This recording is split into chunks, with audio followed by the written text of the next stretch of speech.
Tunaweza kumkaribisha our Archbishop to the altar with a shout of victory. Hallelujah. Amen, amen. Bwana Yesu asifiwe. Ninaomba tusalimiane hewani. Haleluya kila mmoja. Tumekuja tena katika nyumba ya Bwana. Tumekuja Bwana. Tumekuja mbele zako tusikie neno lako.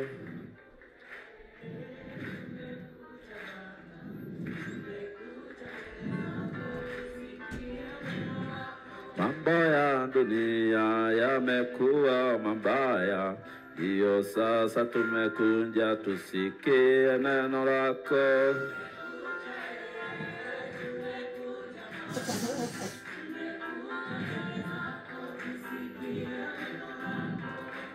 Amen. Nikawimba kazuri kakuambia Bwana Yesu, we have come to hear your word. In fact, dunia hii ilitengenezwa na neno. Na wewe mwenyewe you are in existence because of the word. Na kwa hivyo you must live by the word. Tunaishi na kile kilituleta hapa duniani, the word. Watu wale hawaendi kwa kanisa, hawaendi kusikiliza neno, they are frustrated. They are hungry for killing. They want to do bad things. Na sisi tunakuja kwa sababu the owner and the maker of us alitutengeneza na neno. Na kile kimetutengeneza lazima uishi na hicho. Na tulitengenezwa na neno. Na kwa hivyo wakati wa mahubiri usikubali usigisi ukushike. Usikubali mawazo yako iende nyumbani. Mawazo yako isiende kwa jirani. Ni kweli ama si kweli? Wakati mnasikiliza mahubiri mawazo huwa inaenda wapi? Hata ingine inaenda kisha. Na zile chapati nilifunika. Na dirisha ya nyuma nilifunga. Hii mambo bila shaka inakuwa mengi katika life. Lakini ni vizuri kucontain your mind. Unaiambia kwamba concentrate on God and his word for just a short time. Halafu uende ukaangalie kama ulifunga dirisha. Uangalie kama ulifunika chapati. Na Mungu atakuwa mwema. Na kuna wengine ambao wakati tu ninahubiri ndio anaanza kufikiria habari ya old friends. Sasa Joyful alienda wapi? Na sio vizuri kufikiria habari ya watu kama hawa. Kajeni kalienda wapi? Hii mambo yote inaletwa na shetani, maana anajua ukiconcentrate kwa mafikira na kitu kingine hautashika kile Mungu anasema. So let's pray. Baba wa mbinguni, katika jina la Yesu nimekuja kwako ndio niweze kuleta neno. Ninaomba ukubali kunitumia vile unaona inafaa. Naomba Roho wako Mtakatifu aniongoze katika kila hatua, katika kila kitu nitakachosema. Na inaombea kila mtu ananitazama na kunisikia ya kwamba Bwana mkono wako utakuwa hodari juu yao, kuwaongoza katika kuweza kufahamu mambo yale umenipa hii nyakati ya Krismasi. Na inaomba ya kwamba tunapokaribia mambo haya ya kwamba wewe utatukuzwa. Katika jina la Yesu Kristo tumeomba na kuamini. Amen. Tunaweza kukaa. Mungu awabariki. Bwana Yesu asifiwe. So sasa ningependa tuingie kwa neno la leo. Neno la leo tunalipata kwenye kitabu cha Mathayo 21. Matthew chapter 21. Na tutaanza aya ya 33. Mathayo 21 from verse 33. Na kichwa cha ujumbe ni God's plan for this world.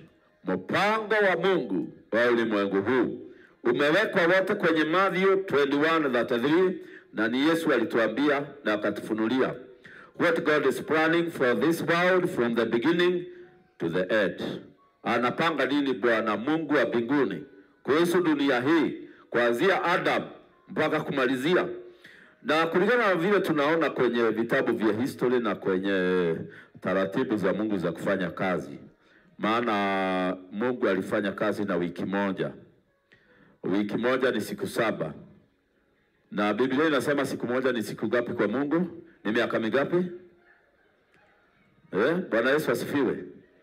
Kwa hivyo tunafikiria ya kwamba kulingana na vile Biblia inasema ya kwamba one day is like 1,000 years. Tukaona ya kwamba Mungu ameset ulimwengu hii ikae 7,000 years. Kila siku mwaka 1,000. Hiyo ndio tafsiri ya prophetic interpretation katika Bible. Na siku ya kwanza na ya pili Mungu alimaliza dunia. After 2 days, prophetic, that is 2,000 years. The flood came. Watu wakakufa wakati wa Nuhu, mambo ikaharibika, dunia ilikuwa imekaa 2,000. Na watu walikuwa wamezaana sana. Hata Iraq tayari ilikuwa occupied. Babylon yote, Mesopotamia ilikuwa na watu. Watu walikuwa wameteremka mpaka Libya, wengine walikuwa wameingia mpaka Put kule Libya. Watu walikuwa wamejaa huko, halafu dunia ikaisha. Mungu akaleta maji ikabeba watu wote ambao walikuwa wanasubua Mungu. Haya, miaka ingine 2,000 ikaisha. Hiyo sasa ni siku 4. Ni jambo gani litendeka? Yesu akazaliwa. Alizaliwa siku ya 4 ya ulimwengu kutengenezwa. That is 4,000 years since Christ, since the world was made, we have Christ walking in Jerusalem.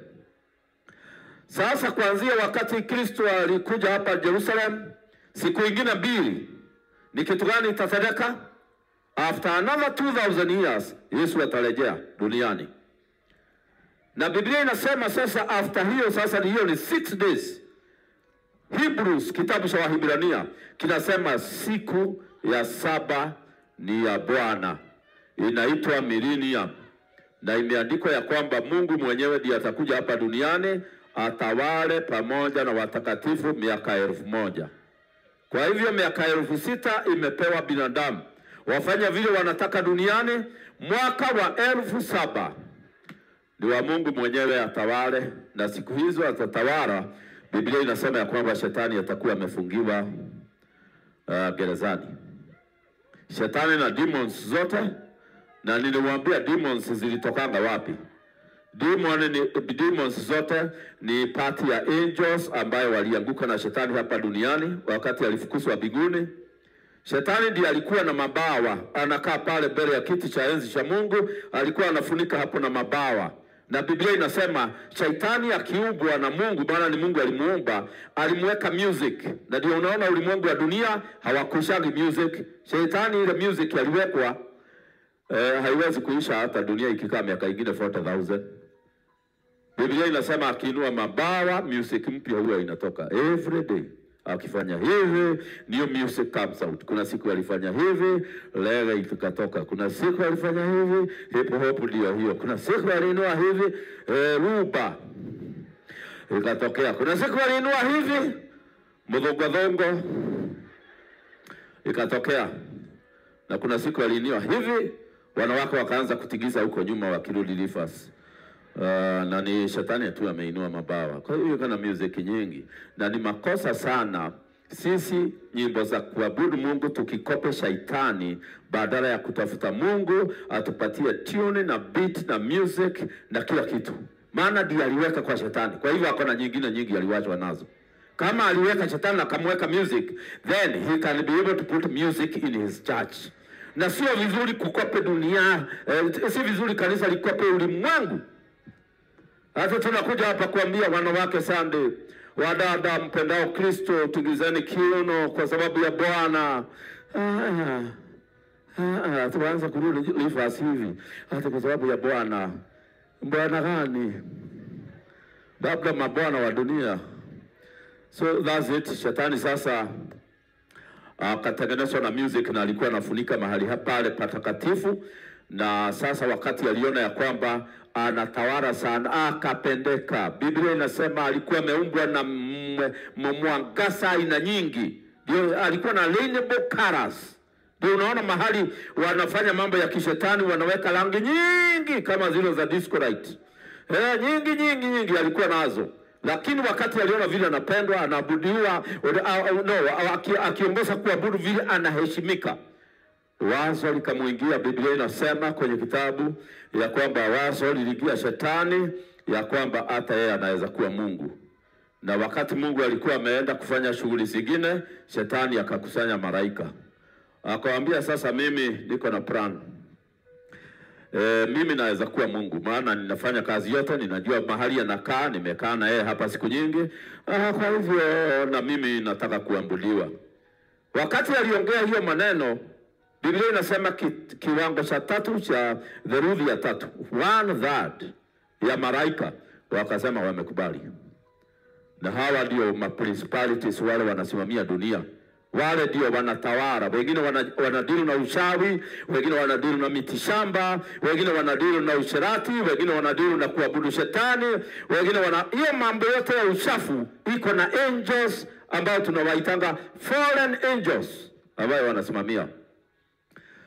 Alafu dunia ikafika mahali malaika wakakuja hapa duniani, waliradi kule Mount Hermon. Mount Hermon iko kule juu ya iko mwisho kabisa, iko the source of river Jordan is Mount Hermon. Na hapo wamepakana Israel na Syria pande moja, na pande nyingine kule Lebanon wamepakana huko, na nchi kama 3 zimepakana hapo kwa hiyo mlima.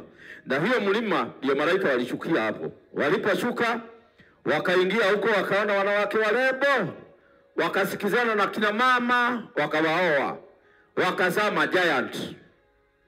Kama unaangalianga kwa mitandao ama unaangalia kwa news, zimeshibuliwa, wamekuta mwanadamu wa fiti 18. Ni hao watoto wa angels. Walikuwa 18 feet up to 24.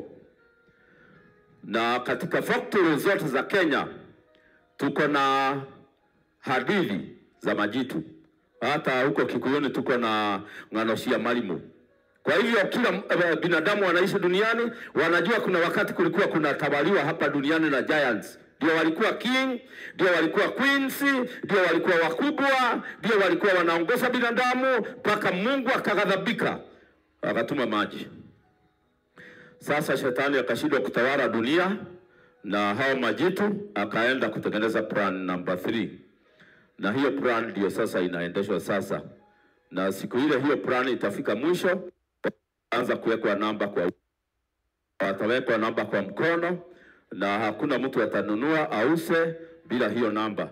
Na hiyo kingdom sasa ndio inaingia duniani, na imetuma magonjwa hii yote ikuje kama corona na mengine yamekuja as a preparation. Ndio wanadamu wao wamedhoofika, wako hawana nguvu, wameogopa kwa sababu ya vile kumekuwa. Then the Antichrist will come in, na watu watainama kwake, na atawapromise ya kwamba dunia nzima haitakuwa na shida tena. Atabadilisha jinsi ya utawala, atamaliza mambo ya majera na nini.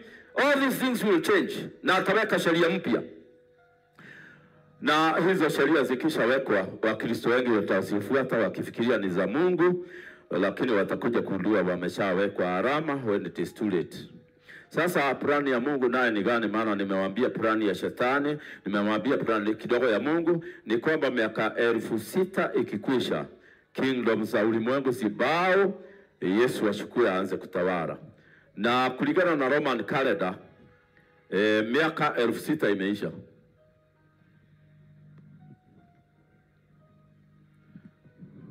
Kulingana na nini? Na Roman calendar, 6,000 years imekwisha. Lakini kulingana na Jewish calendar na zile calendar zingine original, tumebakisha miaka kama 200 ifike 6,000 years.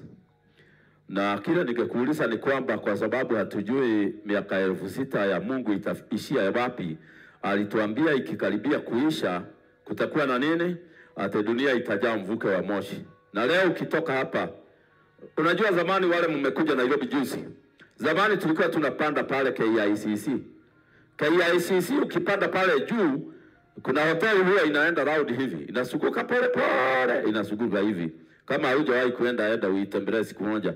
I don't know kama bado inatembea. Ukikaa kwa hiyo hoteli ulikuwa unaona Nairobi yote kuanzia mwisho wa pande ile ya Embakasi mpaka pande ile juu kule Kangemi na huko. Na kulikuwa very clear. Leo hauwezi kuona, kumejaa moshi. Kuna ni kwa buru, na alisema ya kwamba siku ile atakaribia kurudi, kutajaa mvuke wa moshi dunia nzima. Hiyo buru mnaona huko, ukiangalia Mount Kenya unaona ni buru. Wale walikuja Nairobi miaka nyingi imepita, mnakumbuka tulikuwa tunaona Mount Kenya tukiwa hapa City. Leo ukiangalia pande ile hauoni, ni blue kabisa. Na alisema hiyo blue mkiiona mjue niko mlangoni. Nikuingia ninaingia. Kwa hivyo hiyo miaka 6000 inaweza kuisha hata leo. Hatuna promise ya kwamba ikiisha tutapigiwa kengele. Itaisha ghafla, parapanda italia, watu watanyakuliwa waende hewani, dunia ishe. Yesu ashuke, aanze kutawala. Alituambia jambo la pili ambalo tutaona wakati miaka hiyo 6 itaenda kuisha ni speed ya shetani. Ataongeza speed sana. Na leo speed ya shetani hawezi kuamini, ni very high. Anafanya mambo yake speedy ili ashukue watu wengi iwezekanavyo. Yani kuna agency kwenye ufalme wa giza. Watu wote wasiwe wa kanisa, wasipende kanisa. Na sasa propaganda imeinuka kuhusu Yesu, ya kwamba Yesu sio Mungu. Wanasema makanisa ndio inatusubua. Hata nimesikia wengine wamesema hata isipokuwa ni kanisa, watu wote wangekuwa wameshanjwa by now. Hizi chanjo za ugonjwa wa corona, hata isipokuwa ni kanisa, hata wangekuwa wameshanjwa wote. Ni sisi tu wanaonea. Hii watu wako kule mtaani na wamekataa chanjo. Ni kanisa kweli imewaambia wakatae? Na tena hata sisi tumekutana hapa, wengi wa wale watu mko hapa si umeshanjwa tayari. Lakini ni kanisa tu inaonwa, ni kanisa inakataa. Hata kuna mtu alisema mkitaka dunia iendelee, mfunge makanisa yote dunia nzima. Na nimesikia Kikuyu ingine ikisema mkitaka Kenya iendelee, inyua wale mutigane na mundu ucio witagwo Yesu. Nimesikia nimeonyeshwa na Dr. Edward. So that is campaign imetokea, na hiyo campaign tutaishinda katika jina la Yesu. Lazima atawale duniani. Si sasa mmeshika history vile ilivyo. Imagine sasa ifike usiku ule umelala kwa jirani. Dirauga atirire thiko cikinye wikwene gitanda mukometana neighbor. Siku ifike huko kwa jirani na neighbor ifike. Uniambie kama ni kutubu, ni kuondoka kwa dirisha bila nguo, ama ni kuambia shetani msaidiane. Ama sifike wakati tu umeipa pesa, unasema nikienda Sunday nitatubu, pastor akitana hapo mbele nitaombewa, alafu Sunday ikosa kufika, siku zifike. Ndio unaona ninahubiri hapa kwa bidii, maana mimi nimepelekwa mbinguni na Bwana Yesu siku nyingine. Nimeona wakati nilifika hapo nikauliza, huko nimeletwa ni wapi? Yule alikuwa na mimi akaniambia hapa ni matayarisho ya kuchukua kanisa. Nikaona watoto wote wadogo, warembo, wale wamekufa hapa duniani wakiwa watoto wengi wako na trumpeta tudogo, wanacheza kupiga. Nikauliza, na mbona hii watoto wanacheza wanapiga trumpet? Nikaambiwa na huyo mtu, angalia pande hii nyingine yako ya right. Nikaangalia, nikaambiwa unaona yule? Nikaona malaika mkubwa ameshika trumpet mrefu ya dhahabu ambaye imetengenezwa pure gold. Lakini sio ile gold ina shine kama yellow. Ni gold ambaye ni kama iko na maandiko. Imeshorwa maua hiyo trumpet. Akaniambia unaona ile parapanda malaika ndio anajitayarisha kuipiga. Na kwa hivyo hii watoto wanapiga kama yeye vile atapiga. Wanapiga hivi, alafu saa ile ataanza kupiga na wao wapige. Mimi niliamka kama nimetoka jasho, nikauliza ama imepigwa wakati nilikuwa ninarudi duniani. Ndio nilikujua kwamba haijapigwa. Bwana alikuwa ananiambia it is now very urgent. So sasa imagine ipigwe tu wakati umeongea uongo ingine ambaye hata shetani anasema mimi siko hapo. Umemaliza tu kuongea unasema na leo fellowship mimi nitatubu hiyo uongo. Alafu ifike. Hatujui siku wala saa. Kaeni kama mko watakatifu. Na hata kama hauna pesa utosheke kukaa bila pesa. Kama Mungu ana mpango uwe na pesa atazilete. Kama hauna mke ukae kama mtu ambaye amegojea Bwana. Kuwa na mke hakuleti utakatifu. Kuna watu wanafikiria ati mimi nikipata wife nitakuwa mtakatifu. Wanaume wangapi wako na wake na sio huli hata kidogo? Ni wangapi? Sinisikia kuna mzee ameshikwa na mke wa mtu mwingine. na ako na wake 6. Ameshikwa na wife. Mimi hata nashindwa. Hiyo wake wote 6. Alafu ameshikwa na 7 wa wenyewe. Kwani yeye ndiye alitengenezwa akiwa mashini hapa duniani ya kufanya hiyo kazi anafanya? 7.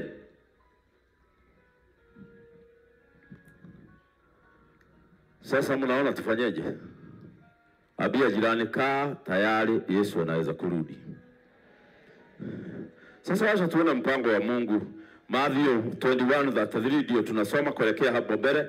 Inasema hivi, sikilizeni mfano mwingine.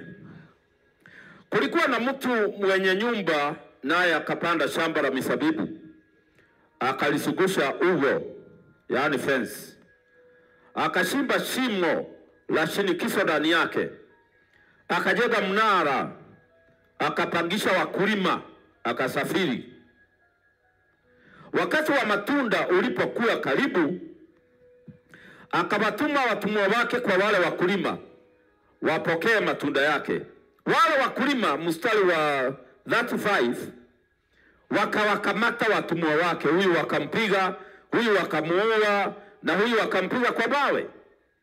Verse 36, akawatuma tena watumwa wengine wengi kuliko wa kwanza, wakatenda vile vile.